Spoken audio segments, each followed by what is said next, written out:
du jour. Ce matin, on va un peu essayer d'entrer dans la peau des, je sais pas comment dire, des gens aux âmes sensibles ou pas. Parce qu'on a ce cas qui frappe toute société, on parle là des voleurs. C'est vrai que quelqu'un m'a dit que depuis un certain temps, il entend que non, les vieux pères volent. Il dit que lui, où il grandissait, on lui a fait comprendre que papa ne vole pas, papa ne manque pas, papa a toujours raison, papa ne pète pas, papa respire. Tu vois un peu. Mais de nos jours, on entend que ce sont les papas qui volent. Donc, Mrs. Marie-Christelle, ce matin, peut-on vraiment trouver une justification logique aux actions d'un voleur? D'accord. Action d'un voleur qui est soit à petite échelle ou à grande échelle, parce que quand on parle à petite échelle, ça peut être un vol à main, armé, bon ça c'est vrai que c'est à grande échelle. Maintenant un braquage, tout ça c'est la grande échelle. Mais maintenant un pickpocket c'est le vol à petite échelle, quelqu'un qui vient, il voit ton téléphone, il prend, il met dans la localisation, c'est le vol, parce que la personne ne t'attaque pas physiquement. Mais maintenant dans un contexte unifié, les deux sont des voleurs. Est-ce qu'on peut donc trouver une justification logique aux actions d'un voleur? Donc vous à la maison vous êtes des juges, ok? On vous ramène un voleur, on vous dit non, il a volé parce que. Est-ce qu'il y a vraiment une raison qui peut justifier le fait de voler? C'est notre question de, ce matin, Mrs. Marie-Christelle. Il faut avouer que c'est un peu compliqué parce qu'il faut déjà être dans la peau de la personne qu'on va appeler désormais voleuse. Donc du coup, et cette personne-là va toujours te donner les raisons de son acte. Maintenant, tu parlais de cette personne-là, peut-être pickpocket, cette personne qui vient te prendre peut-être une paire de chaussettes accrochées à la corde. Voilà l'autre qui entre comme ça, te vole, je vais dire quoi, un crayon à lèvres. C'est des choses vraiment sans importance. Un sous-vêtement à la limite. Quand tu vas regarder l'autre là, au départ, tu ne vas pas comprendre les raisons de son acte. Mais au fur et à mesure de ses agissements, tu vas te rendre compte que non, elle ne fait pas d'elle-même. Soit c'est le village qui est en train d'agir en elle, soit c'est une maladie et la personne a vraiment besoin d'accompagnement, la personne a besoin d'un traitement. Pour ce cas, tu peux trouver des raisons à ce genre d'acte.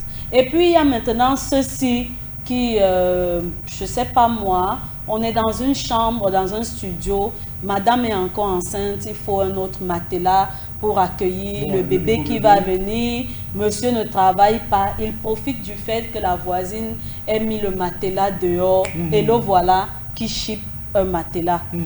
En d'autres termes, on pourrait donner une justification à son acte parce que comme le gars est là, il n'a pas l'argent pour faire la layette et voilà une occasion de faire en sorte que l'enfant dorme sur le lit quand monsieur et madame, eux, vont lancer le matelas par terre. Seulement, on se dit en ce moment-là que tu aurais pu passer par d'autres moyens pour pouvoir avoir un matelas, c'est-à-dire à la limite l'autre moyen, comme tu n'as rien à faire, c'est de mendier, c'est de venir faire du porte-à-porte propre, oui, c'est-à-dire que quand toi tu viendras dire que s'il te plaît j'ai besoin d'un matelas, si toi tu en as deux parce que ma femme attend un enfant, on va te regarder comme un feignant, mais ça ne fera pas de toi quelqu'un dans la société qui mérite déjà une certaine sanction parce que tu as demandé, tu n'as pas fait de mal à quelqu'un. Maintenant, l'autre vol-ci où tu quittes de chez toi, tu dis à Dieu que Seigneur, me voici qui part encore voler, bénis mon acte. Tu arrives là-bas, effectivement, tu réussis à entrer dans la maison de quelqu'un, tu prends une personne, son écran plat, LED, tu réussis à sortir et tu veux qu'on justifie parce que avant d'aller poser ton acte, tu as volé. Ce qu'il faut dire dans les trois cas que j'ai cités, c'est que vous tous vous êtes hors la loi. Et la loi ne connaît pas de jugement personnel, ou la loi n'est pas là pour entrer tout le temps dans ta tête pour justifier ton acte. C'est vrai qu'on va te dire qu'il y a des circonstances atténuantes et des circonstances aggravantes. Et donc, dans les circonstances atténuantes, on va comprendre que tu es un malade mental qui vole des choses sans importance, sans s'en rendre compte. Atténuante, on va dire, voilà, le gars est un chômeur, il a pris un matelas parce que ça tend un enfant. Maintenant, quand on arrive dans les circonstances aggravantes, c'est que ton acte est prémédité avant même de voir l'occasion. C'est-à-dire que moi, je passais, et j'ai vu un régime de plantain dehors, j'ai vu un matelas, j'ai dit que mais les gens laissent comme ça là, alors que chez moi, la circonstance peut être atténuante parce qu'en sortant de chez toi, tu n'imaginais pas tamponner le plantain. Par contre, l'autre qui quitte, il sort de chez lui, dit à Dieu que tu bénis tous tes enfants et tu es même venu sur la terre pour nous les pécheurs. Comme je pars voler là, bénis mon acte. Parce que tu as prémédité ton acte. Donc, en fonction de comment on va appeler ça, du forfait, on pourrait, dans le cadre d'un vol, juger de... Je ne sais pas comment la question disait quoi, juger, justifier l'action du... D'accord. Donc, pour Mrs. Marie-Christelle, dans un cadre bien défini, on n'aurait pas pris la définition du mot prémédité s'il n'y avait pas le fait qu'on veut bien se poser la question, est-ce qu'il a préparé ou est-ce qu'il n'a pas préparé? Justement. Et maintenant, ça revient, on rajoute ça au fait que la loi juge en fonction du degré de ton acte. Oui, Okay? Oui. Un voleur de beignets, par exemple, ne sera pas jugé comme un braqueur qui part braquer une banque. Ça, c'est vrai que à la ligne, c'est du vol, mais les deux, il y a l'autre qui forcément a eu la grosse tête et l'autre qui a eu la petite tête. Ok, dans son Mrs. Marie-Christelle pour voir la maison, peut-on trouver une justification logique aux actions d'un voleur? C'est aussi 57, 56, 41, 67. On l'a dit, oui, avant de repasser la parole à la voix, je l'ai dit tout à l'heure, sachez que dans tous les cas, vous tous, vous êtes des voleurs et des hors-la-loi. Donc, il ne faut pas que quelqu'un aille poser un acte en se disant que quand on va arriver là-bas... En fait, vous allez tous faire la prison. Oui. Mais c'est que l'autre, et l'autre, voilà, c'est pas comme si tu pars voler un briquet, on peut te laisser. Non, carrément. Il y a des pays où parce que tu voles un briquet, on te coupe la main. On appelle ça, c'est la loi de la charia, ça c'est quoi. Ou tu fais quelque chose, ce que tu voles avec ça là, c'est ça qu'on coupe. Justement. Mr. Kevin. Alors déjà, pour moi, on m'a pu trouver un motif pour défendre un voleur. Moi j'acceptais pas ça. On ne doit pas. Tu vois, on ne doit pas. Mais, comme la loi prévoit toujours son contraire, qu'on dit qu'on ne doit pas, mais il y a toujours le contraire. En cas de nécessité vraiment, là où moi je peux accepter que quelqu'un peut voler, c'est pour se nourrir. Pour se nourrir? Pour se nourrir. Tout le monde vole pour se nourrir. Moi, par contre, là, je trouve un problème. Attends, je m'explique. En cas d'urgence, Marie-Christelle. Parce que prendre sans demander, c'est voler. Tu vois? Imagine que quelqu'un qui est vraiment pauvre, ça fait peut-être 4 jours qu'il n'a pas mangé, et qui vole peut-être une banane en route pour manger. Moi, là, on ne doit pas le condamner, tu vois. Là où moi je condamne, c'est le fait de vendre, de prendre pour vendre. Tu vois? Donc, pour toi, quelqu'un pourrait voler pour manger, mais il ne vole pas pour vendre. Alors que peut-être il a tellement volé qu'il a envie de changer de menu.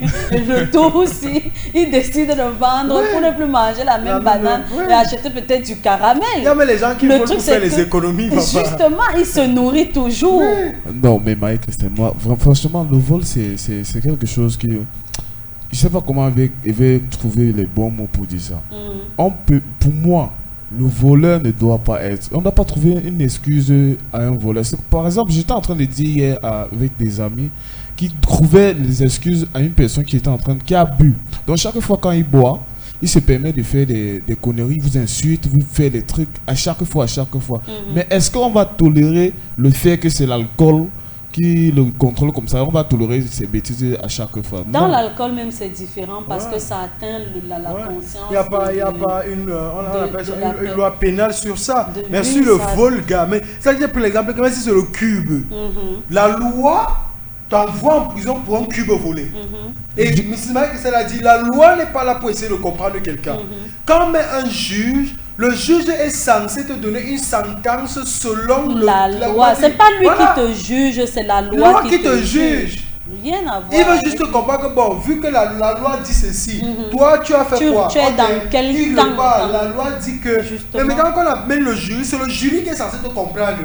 Mais à la fin, le jury ne dit pas que non, il est coupable pour 3 ans, on va connaître pour 3 ans ou 2 ans. Le jury te trouve coupable ou non coupable. Mais maintenant, dès que tu as déjà volé, que ce soit le cube ou le briquet, tu es là coupable de vol.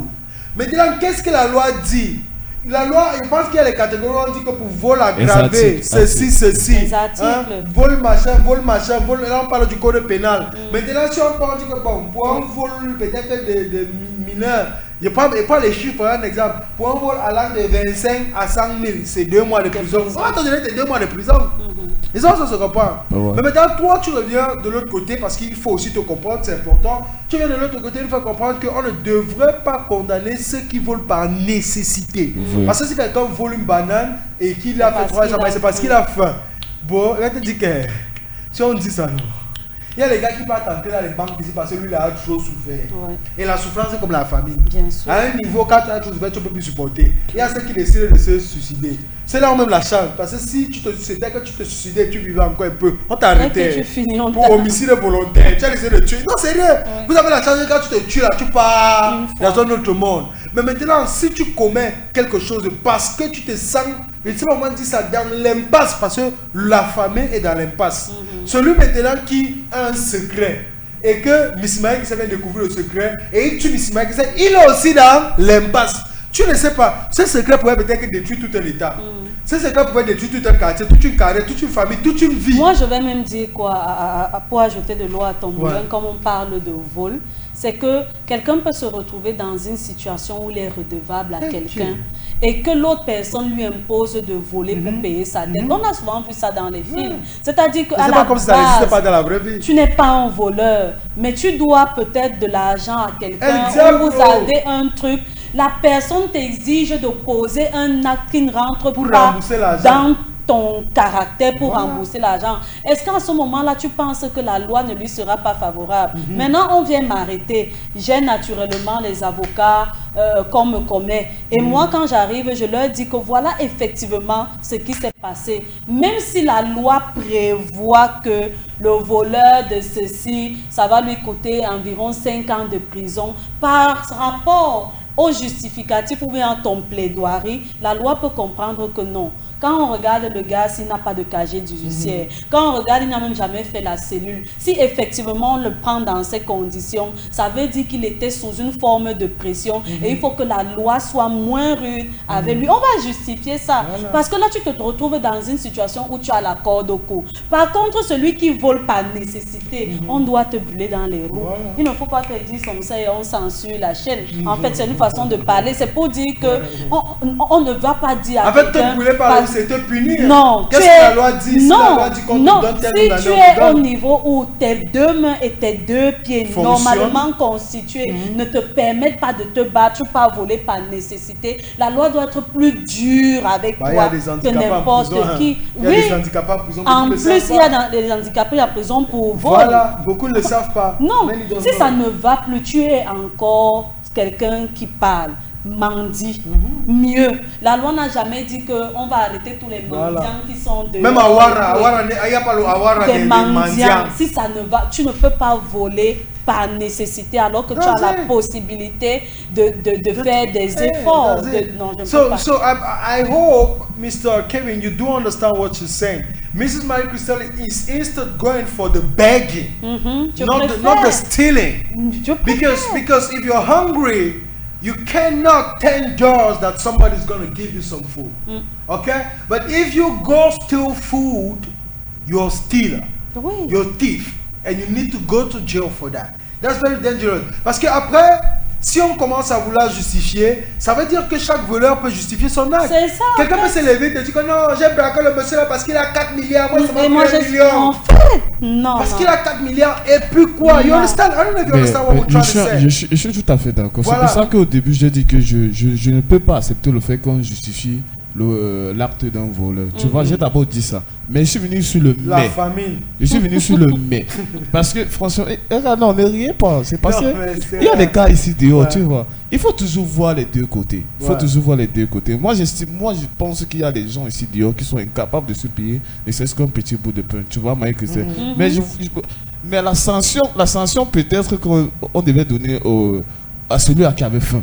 Que peut-être il a eu à demander et il n'a pas pu avoir et il a opté de prendre ça en courant. Donc du coup, moi, et pour aller manger, moi je crois qu'on doit être moins sévère pour celui-là. Moi, c'est à cause de quelqu'un qui avait faim que je me suis fait cette entaille. Je ne sais pas si ça se voit encore. Quand j'étais au cours préparatoire, où je suis à l'extérieur de la salle de classe en train de prendre mon goûter, et quelqu'un qui a faim veut venir arracher mon pain parce qu'il a faim. Je ne sais pas que je ne veux pas laisser, je ne suis pas consciente. Il y a les élèves qui sont dans la cour en train de courir, donc je ne sais pas qui est élève et qui n'est pas élève. Et en venant arracher mon pain, tellement j'étais fébrile, mince, il a plutôt arraché ma main qu'il a tiré vers le sol et je suis allée me cogner la tête sur une pierre. Ça m'a valu des points de suture et des points de suture vraiment profonds parce que la blessure était ouverte quand je saignais. En fait, on avait pas comme ça pour un pain. Oui, on n'avait pas un bout de pain. On n'avait pas l'impression que je vais m'en sortir.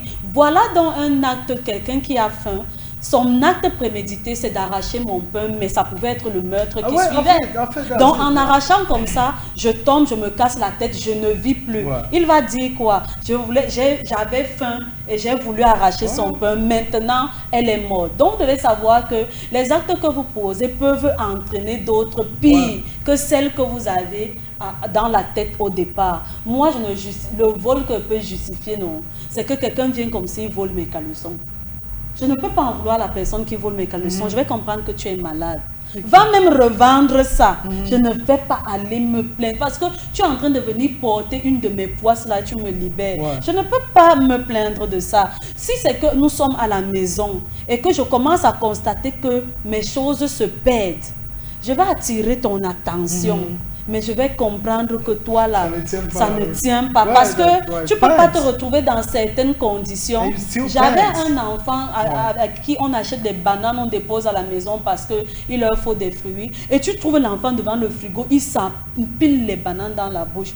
Que tu voles ta propre chose, juste parce qu'on veut te donner un fonctionnement, on te dit que ok, tu prends une le matin, tu vas prendre une à 16h et tu vas prendre je ne sais pas moi, on veut juste te donner, on veut te montrer comment pouvoir gérer tes choses. Toi, ça ne te suffit pas, tu commences à voler ta propre chose. Et quand tu commences à voler ta propre chose, tu vas mettre les autres mal à l'aise. Parce que quand tu vas quitter sur ce que toi tu n'as plus, ce sont les bananes des autres que tu vas regarder. Et là, on est en train de faire quoi? Former un voleur et justifier le fait que non, il le fait parce que quand il a souvent les envies de bananes, personne ne peut plus l'arrêter. Non, impossible. Quand il a souvent les envies de bananes, personne non, impossible. Moi, je serais plus dur pour une personne qui a volé un beignet, une chèvre, un régime de plantain, que pour la personne qui est rentrée dans une banque pour prendre des millions. Parce que tu gaspilles un péché comme ça. Tu gaspilles, mon frère. Si tu as le talent,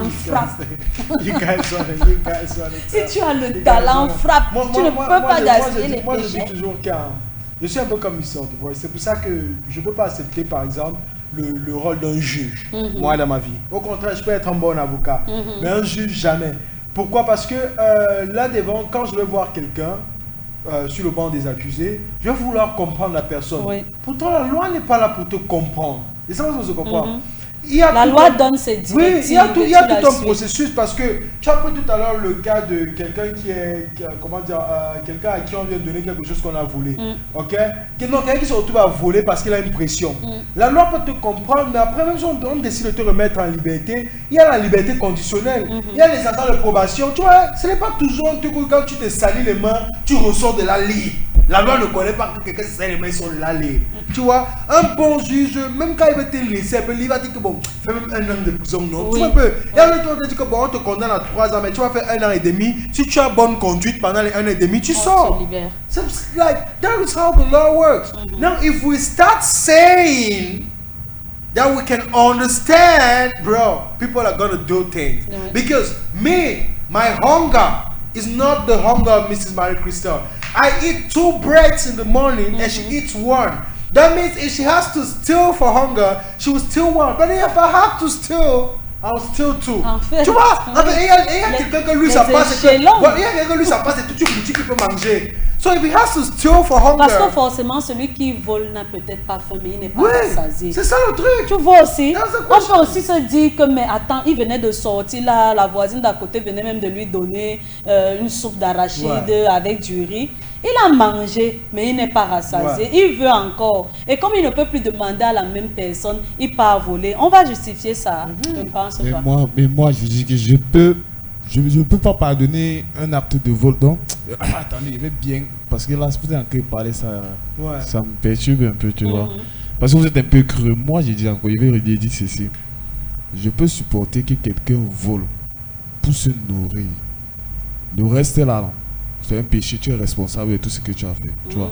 Moi, j'accepte le fait que si par exemple tu entres dans une maison et que tu te sers, tu as volé pour te servir et manger, là. Tu n'as pas un peu l'impression que c'est être fainéant? Non, c'est pas un fainéant. You stole food. You stole food. Avec le péché que tu as commis, tu ajoutes un léger. Moi, je ne te mens pas que je préfère que quelqu'un vole pour manger que de voler autre chose. Je te jure. Don't say that. Parce que moi, attends, Peter, je trouve que ça va être dur de pardonner quelqu'un qui a volé un téléphone. Parce que là, maintenant, les gars font les 5 ans de prison pour un téléphone, tu vois. Mais pour la banane, pour le plat du riz sauté, tu pars en prison. Mais bien sûr, parce qu'on va te dire que qui vole un ne volera un bœuf. On est en train de te montrer ton acte à venir. Parle celui que tu trouves léger, en fait. Le truc, c'est tu vas commencer par une assiette de riz. Un jour, tu vas entrer dans la même maison, tu portes même toute leur marmite. Ce n'est même plus l'assiette. Tu vas te limiter à l'assiette. Après, toi, tu portes leur sac de riz qui devait gérer même pendant un mois. Tu amènes chez toi. The thing I have to say, Mr. The Voice, is that le mauvais côté du vol, je ne dis pas qu'il y a un bon côté, mais je préfère dire ça comme ça. Le mauvais côté du vol, c'est que quand tu prends, tu ne connais pas les conséquences que ça aura sur l'autre personne. Ok? Quelqu'un peut entrer chez toi, il vole du riz, il se sert, il mange. Mais dans la quantité qui reste, n'arrive plus à nourrir peut-être toute une famille que toi. Tu vois un peu? Et qu'il y a un enfant finalement qui finit par ne pas avoir un plat. Et on parle là d'une petite quantité que tu es en train de mettre. Tu vois, il y a toujours cette grosse conséquence. Moi, le vol en lui-même, il est méchant. Et des actes comme ça devient comme des drogues. C'est-à-dire, si tu as commencé à voler une fois, l'envie revient. Pourquoi? Parce que tu as réussi ton coup. Tu te dis que tu es un génie. Oui. Parce qu'à chaque fois qu'on te dit qu'on est un génie dans un domaine, on excelle dans ça. Justement. Moi, je vais te raconter une petite histoire. C'est vrai, c'était pas la nourriture, mais il y a moi un fait qui m'avait marqué. Quand j'étais peut-être, c'était terminal, j'avais mes petits neveux à la maison. Maintenant, mes petits neveux là, ils avaient aussi leur petit neveu. Je n'étais pas parenté avec lui, mais ils étaient parentés avec lui. À chaque fois que ce petit garçon revenait à la maison, je voyais, je sais pas comment dire, la souffrance en lui, tu vois. Et chaque semaine, je me forçais à lui donner 500 francs le lundi. Et maintenant, quand il venait, forcément, que si j'accusais, je vais l'appeler. Donc, en fait, je m'en foutais peut-être des autres, parce que je savais que l'autre a son père là, ça. Mais lui, tu ressentais la souffrance en lui. Je l'appelais bien manger et tout. Quand je vois que non, je ne vais pas payer mes habits sur un t-shirt qui est sa taille, je prends. Oh bon, mais mes autres neveux sont venus me dire que non, peut-être qu'il l'aime même plus que nous. Mais je dis, non, vous avez vos parents, mais lui, il souffre bien plus que vous. Et moi, voici qu'un jour, je suis, je pense, derrière la maison, en train de causer avec un de mes amis. On finit de causer, on entre dans ma chambre. Je ne vois plus mon téléphone. Alors, je suis là, where's my phone gone to? Who's stealing phones in this house? Personne n'arrive à me répondre. Et c'est là maintenant que moi, un bon bandit, parce que c'est pas comme si je ne dis, tu vois, moi, il vient de loin, ma mère connaît, tu vois, je commence maintenant à analyser alors un inspecteur gadget que les gens de la maison ne le peuvent pas. Quel intrus qui est venu ici, on me dit que c'est lui. Moi, connaissant la rage de la galère du petit là, je pourrais dire que c'est pas lui. C'est mon ami qui me dit que on ne vend pas la peau de loup, c'est lui. Déjà, mon ami que c'est lui comment. Et dès que nous sommes arrivés chez eux, genre, mon ami a dit que descendant chez lui, on n'a pas demandé. Dès qu'on est arrivé, mon ami m'a dit que ne parle pas. Moi, il va parler. Et si moi j'arrivais, j'allais demander, j'allais venir, Junior, tu as voulu quoi? Il allait me dire non, j'allais moi tourner le dos. Pourquoi? Parce que c'est quelqu'un pour qui j'ai de l'empathie. Mais mon ami qui n'a aucune empathie avec lui, là, m'a dit, viens me remettre. Vraiment. Il a commencé que viens me remettre. Quelqu'un que tu aides. C'est comme ça que le gars entre à la maison, il soit avec le téléphone. Incroyable. MC. Il dit que c'est comme ça. Vraiment. Sidéré. Oui. Que quelqu'un qui avec. La seule question que lui a posée, c'est que tu vas faire quoi avec le téléphone? Il avait peut-être 7 ans. il va me dire qu'à 7 ans, il va trouver. Et c'était même pas, il n'était pas encore au niveau de Mbangando. Parce qu'un Mbangando de 7 ans peut connaître où on vend le téléphone. Mais lui, c'était juste un petit Ouaman du quartier. Lui, il était en train de développer déjà. Si on pardonnait 7 ans, il devait développer. Il développe les attitudes de voleur. Mon ami a dit, viens au monde. Quand ils sont arrivés, on l'a bastonné bien. C'est comme ça, c'est mieux. Bien. C'est mieux. Et j'arrive dans mon téléphone, je vois les selfies, les bakanga selfies que les gars faisaient déjà avec les...